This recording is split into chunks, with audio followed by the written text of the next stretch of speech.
milih dewek. Ibu-ibu ya gitu. Ya aku sudah dulu salah Pak, karena belum kenal Tuhan. Sekarang aku sudah tua, kenal Tuhan. Wah suamiku modelnya kayak gini Pak, coba aku tahu kayak gini aku gak mau. Tapi ternyata anaknya pacaran, ya tetap nanti wah gak cocok. Kok aku pengalamanku lihat gitu kok gak model. Loh, sing jadi Tuhan dia apa Tuhannya? Hah? Loh, dia sudah salah, sekarang dia mau ngulangi lagi tapi modelnya lain. Itu saudara, hati-hati. Jangan diulang. Yang tahu Tuhan. Saudara boleh pilih semuanya mulus, kayak orang Jakarta itu yang baru yang saya layani. Lulusan MA, manajemen, lulusan cum laude, tinggi, ganteng, putih, lembut. Saudara boleh pilih semuanya mulus, kayak orang Jakarta itu yang baru yang saya layani.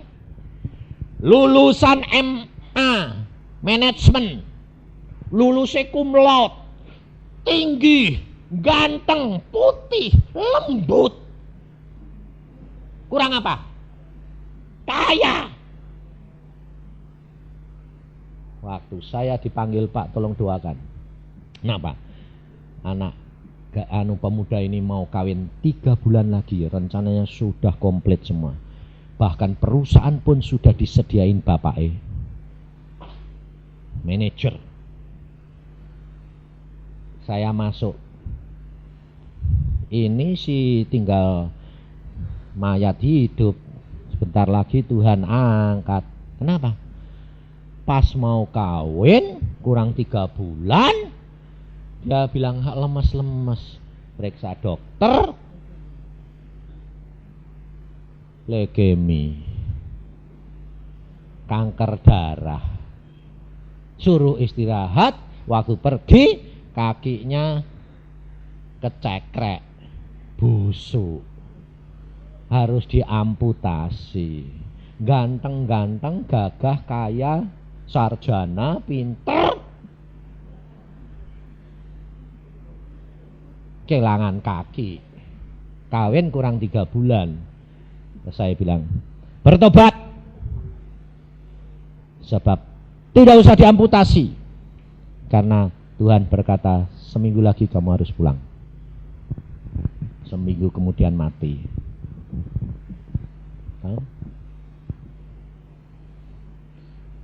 Ayah bundanya kalau manggil hamba Tuhan, wah harus gini. Saya bilang, siapa ini ibunya? Saya bilang, saya Pak. Lalu bapaknya ngomong, saya bilang, aku tidak bicara sama kamu. Saya bilang, kaget dia. Ini pendeta kok gualai kayak gini. Padahal dia orang kaya raya loh. Pendeta biasanya kalau sama orang kaya kan, ya Pak, ya Pak. Model aku, busan. Saya tidak bicara sama kamu karena kamu bukan ayahnya. Saya bilang, kaget dia. Lu kok ngerti? Karena Tuhan bilang itu bukan ayahnya. Bayangin saudara. Aku ya bilang gitu. Dia mau, Pak ada apa Pak? Saya tidak bicara sama kamu karena kamu bukan ayahnya. Saya ayahnya, ayah tiri. Saya bilang. Kaget dia. Ibunya bertobat. Saya bilang. Karena ternyata bapaknya mati, sebelum mati dia sudah main gila sama ini. Bayangin saudara.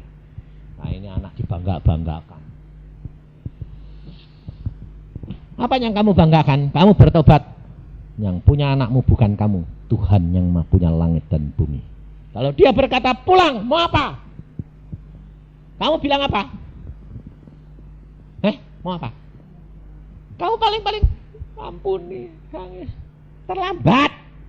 Sudah masuk jerat. Tidak bisa keluar. Maka dari itu saudara, kita harus menghadapi satu kenyataan bahwa segala perkara itu ada di dalam tangan Dia, bukan di dalam tangan kita. Dan kita harus mau menerima fakta itu. Tapi kita kerap kali tidak mau melepaskan ikatan-ikatan ini, dan itu satu jerat buat kita. Toh jerat itu sudah dipasang. Tinggal engkau dan saya bergantung kepada Tuhan, maka jerat itu tidak akan kena kamu. Alkitabnya ngomong, supaya kamu tahan berdiri di hadapan anak manusia. Supaya atasnya, jagalah senantiasa sambil berdoa, supaya kamu beroleh kekuatan untuk luput. Jadi jerat itu sudah ada, tapi bisa luput.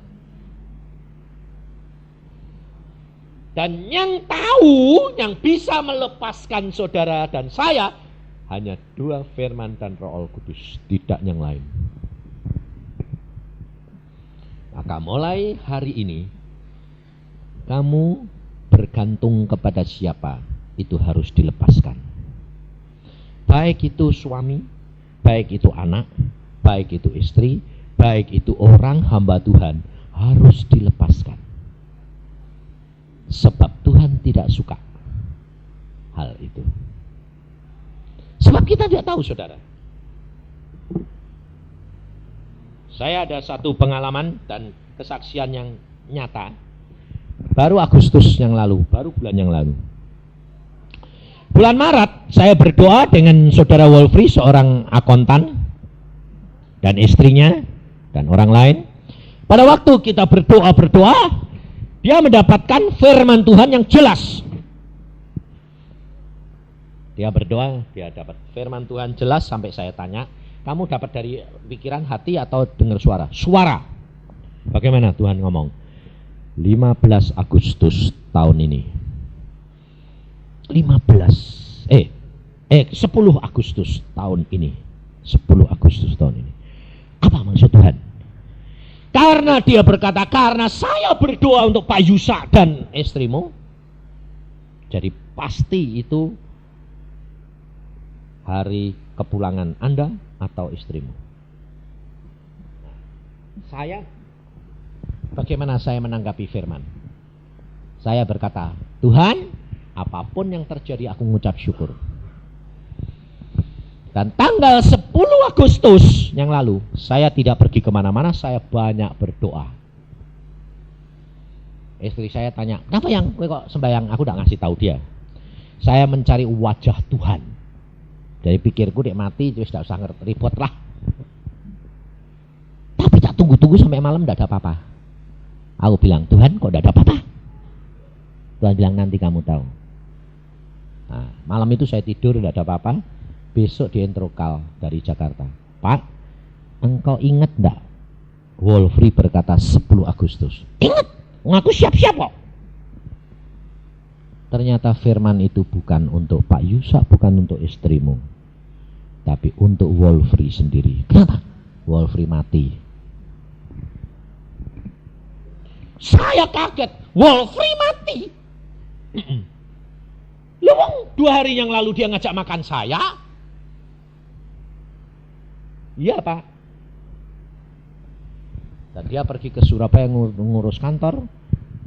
Sorenya pulang, pagi berangkat, sore pulang. Dia bilang sama istrinya, nanti jam 7 saya mendarat di Cengkareng, tidak usah jemput, aku tidak bawa apa-apa, cuma pulang. Keluar dari pesawat, jalan mau naik taksi, kepalanya pusing, dia duduk, disamperin sama pegawai Sempati. Kenapa Pak? Pusing. Panggil dokter Pak. Enggak, saya mau berdoa. Dia berdoa terus angkat tangan, menyembah 10 menit, turun mati di tempat. Istrinya ditelepon, tidak nangis, dia kaget, loh. Terus langsung Tuhan ingatkan, 10 Agustus tahun ini. Oh, maksudmu bukan untuk Pak Yusa, Tuhan? Ya. Kok engkau tidak ngasih tahu? Lah pikirannya semua orang bilang buat Yusa. Bukankah firman Tuhan itu pedang bermata 2? Oh, salah ya Tuhan. Ya. Ulang dia. Waktu istrinya jemput di airport, dia bilang, pegawai Sempati bilang, "Bu, bagaimana?" "Oh, enggak apa-apa, Pak." "Loh, Bapak pulang, Ibu enggak apa-apa?" "Enggak apa-apa. Semua sudah diatur oleh Tuhan yang Maha Kuasa." "Ya betul, Bu, betul. Tapi Ibu enggak syok." "Syok ya, syok, Pak. Tapi kita toh ini perpisahan sementara. Toh kita akan bertemu di surga." Saudara, ini satu fakta.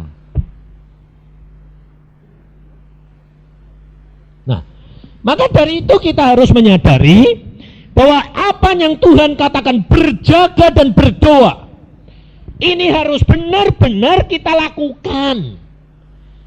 Jikalau engkau dan saya mengambil 1 jam setiap hari, saudara menjadi penjaga. Di sini dikatakan berjaga dan berdoa. Saudara menjadi penjaga untuk siapa? Untuk diri kita dan untuk keluarga kita. Sehingga ada apapun nanti akan diberitahukan oleh Tuhan karena kamu sudah jaga-jaga. Jerat itu tidak akan kena kamu dan keluargamu. Bayar.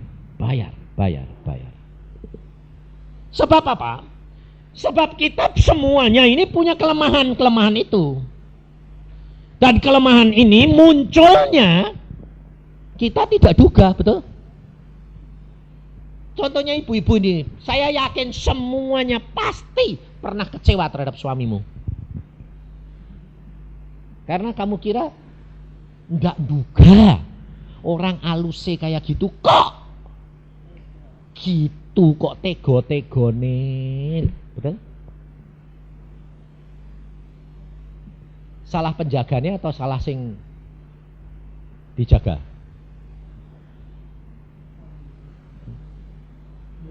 Ayo. Sekarang anakmu jatuh, kamu punya pembantu, mbok bayari suruh jaga. Sing mbok salahke anakmu atau pembantumu? Kamu ini jaga anak segini aja kok enggak mampu.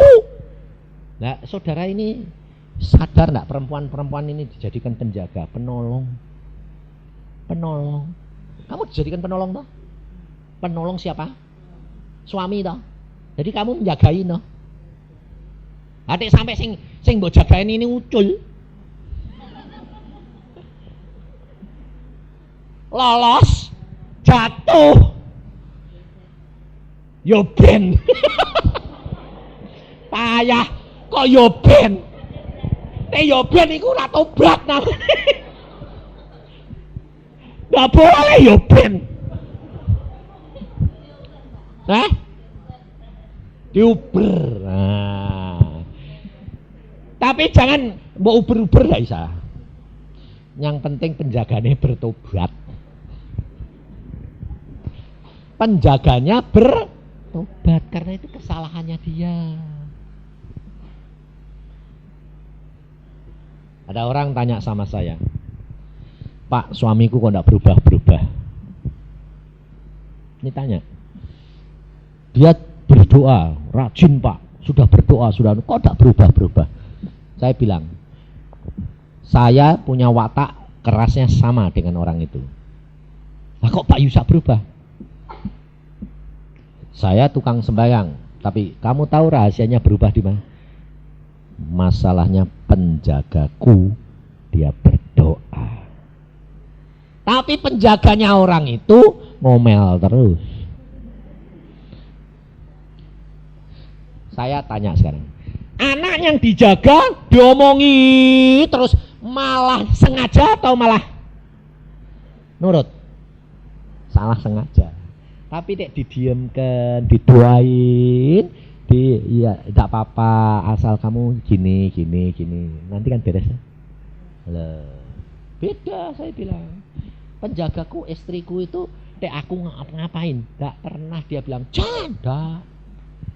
Wong aku jatuh cinta sama perempuan lain, saya bilang sama penjaga saya, aku ini kok aneh, tertarik sama perempuan lain.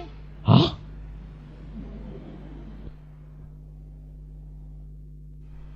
Laporan. Tuhan tuh loh suamiku dilaporkan. Lah ya malah Tuhannya lho kok malah laporan. Kowe tak kon jaga itu supaya mengubah dia supaya baik, tuntun. Kok malah mbok laporke terus piye to? Ya tak hukumi terus. Ini loh saudara. Kita kerap kali tidak menyadari hal itu. Sebab di dalam kita, contohnya coba. Maka saya pesan, terutama sekarang ini ibu-ibu saya pesan. Sebab zaman sekarang Tuhan sudah melihatkan saya, yang dilanda mata keranjang sekarang bukan bapak-bapak. Kalau bapak-bapak itu dari sononya memang begitu. Dari sononya memang gitu. Kamu baca Alkitab, istri lebih dari satu semua, betul? Tapi sekarang Tuhan bilang, setan menuju kepada perempuan.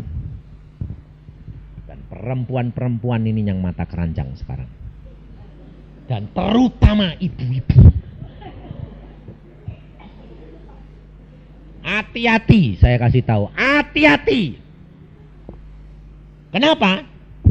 Sebab dia kecewa dengan suami, kemudian lihat laki lain, itu lebih baik, itu lebih cocok. Mulai mikir lebih cocok, kesedot.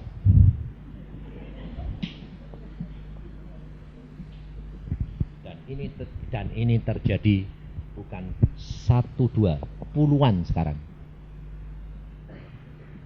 Saya baru khotbah di Hyatt, di Hotel Hyatt Jakarta. Saya bilang, hati-hati ibu-ibu.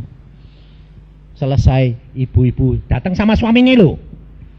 Pak, tak ngomong sama Pak Yusak sebentar ya. Oh ya, jangan dengar Pak. Ya. Dia bilang apa? Betul Pak, aku kena.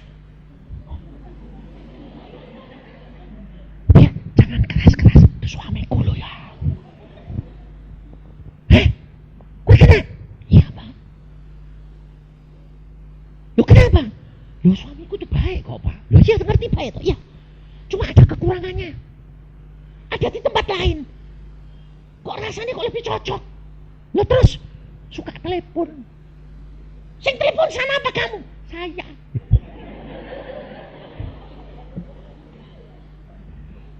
Stop. Bertobat. Wah terima kasih Pak. Malam ini mbok inget ke. Terus piye Pak caranya? Ngomongin.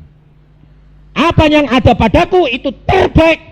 Tetap ada kekurangannya, tapi itu yang paling baik.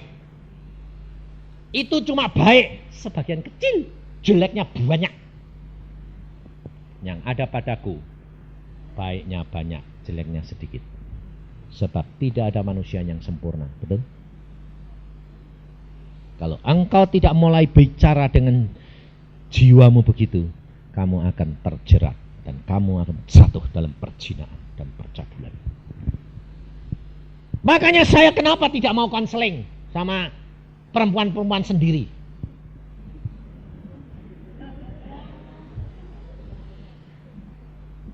Ini karena ini saya tahu ini bekas mata keranjang. Dan mau tidak mau istriku itu umurnya sudah 57, sama saya cuma terpaut setahun. Lah kalau tahun yang mulus kan gawat. Saya bilang, enggak. Makanya saya bisa mengucap syukur. Kenapa Tuhan istriku kok mau pulang mau tunda-tunda terus? Tuhan bilang, kamu tahu watakmu? Ya. Kamu tahu perempuan-perempuan banyak yang terlanda sekarang? Iya. Saudara, saya punya teman umurnya sekarang sudah 62. Istrinya mati, anaknya sudah kawin, tinggal sendiri. Dilamar. Bukan ngelamar. Dilamar. Perempuan-perempuan. Bayangin. Dia ngomong, Pak, apa yang mbok khotbah itu jadi semua. Kenapa? Lah wong piye to, Pak? Surat. Bahkan minta mohon datang saja. Tolong nyinggung saja sudah rasanya bahagia. Wah, aku di rumah kan sendirian, Pak. Wah, gawat. Kalau orang datang, tidak tak masuk lebih perempuan, di luar saja. Siapa yang tahan? Tapi dia anak Tuhan yang dia bilang, waktuku tidak lama, aku tetap mau menyenangkan hatinya Tuhan. Maka dari itu hati-hati ibu. Jangan diberi kesempatan untuk segala perkara itu masuk. Dan kamu harus segera, demikian Roh Kudus ingatkan, tolak langsung. Jangan bilang, gak apa-apa toh Pak ya, wong cuma sekedar mikir. Zina percabulan. Dan itu membawa kutuk. Maka saya pernah saksikan bagaimana suami istri semua usahanya gagal terus. Suaminya baik, istrinya baik, tidak zina, tidak berbuat apa-apa, tidak nipu, melayani, tapi kok gagal terus, kenapa sih Pak? Akhirnya dia ketemu seorang hamba Tuhan. Tuhan berkata, perzinaan. Kaget. Dua-dua bilang, apa Pak? Perzinaan. Lalu suaminya bilang, aku jujur, aku tulus di hadapan Tuhan. Aku tidak pernah berbuat apa-apa. Istrinya bilang, aku Papa, kita kan ngerti aku toh Pak, wong kita kawin sudah 40 tahun.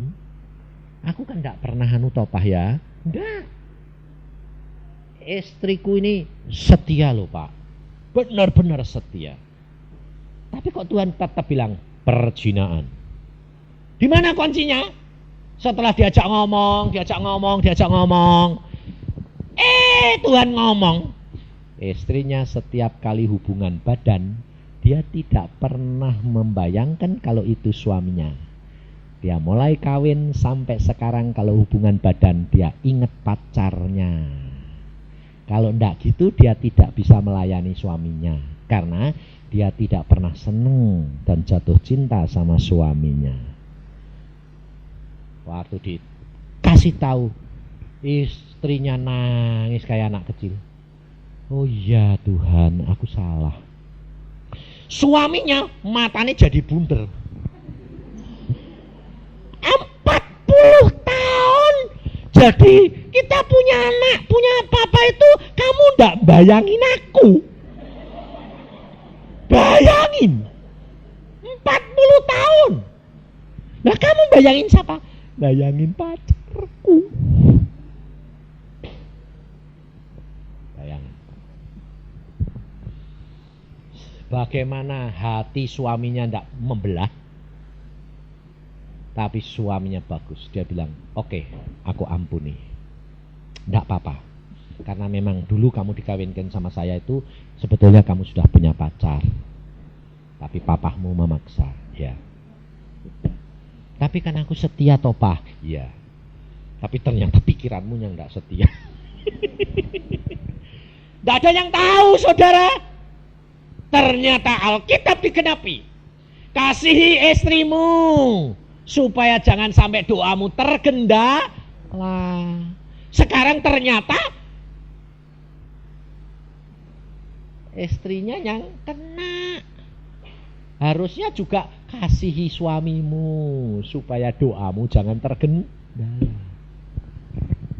Setelah dia bertobat minta ampun, dibaharui, mulai masuk tangking, mulai masuk dihapus. Ndak, aku sekarang istri ini ngomong dewek. Berkat ngalir. Loh.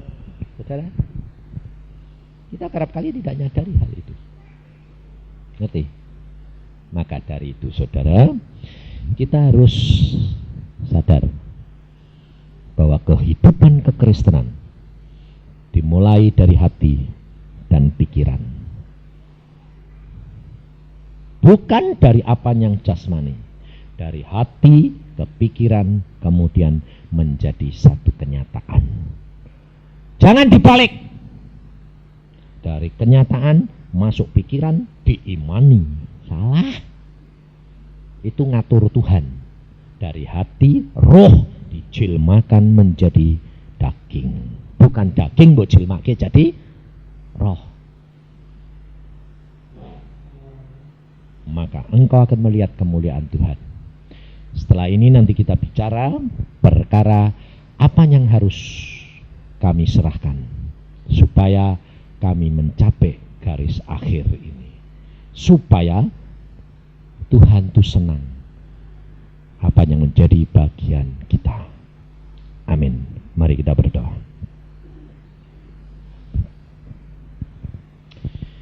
Tuhan, firman-Mu sudah hamba sampaikan dalam session yang pertama dan akan disambung nanti session yang kedua, dan Engkau mengatakan berhenti dulu dan hamba-Mu berhenti, supaya semuanya Engkau yang berbicara secara pribadi menyiapkan yang kedua, supaya semuanya menjadi lengkap dan anak-anak-Mu dapat mempraktekkannya di dalam hidupnya sehari-hari, supaya kemuliaan-Mu nyata di dalam keluarga kami pribadi demi pribadi.